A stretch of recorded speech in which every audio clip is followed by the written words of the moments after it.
Iraq was part of the world we took over when the Ottoman Empire disappeared.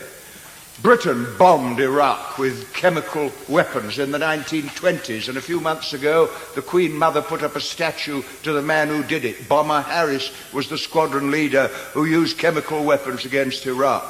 We planned to occupy Kuwait in 1958, and it all came out with the papers when Selwyn Lloyd wrote to Foster Dulles and said, we might take over Kuwait as a crown colony.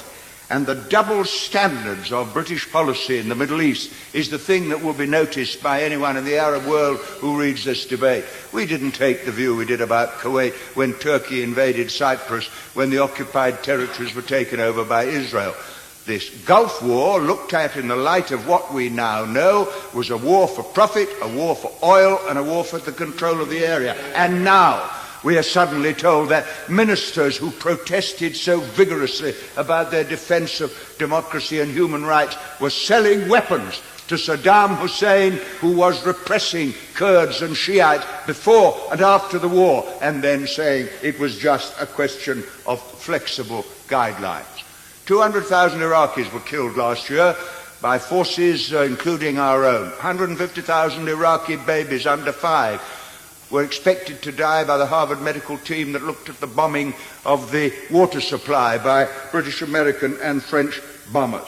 Central question is, who is allowed to buy the weapons? Who controls it?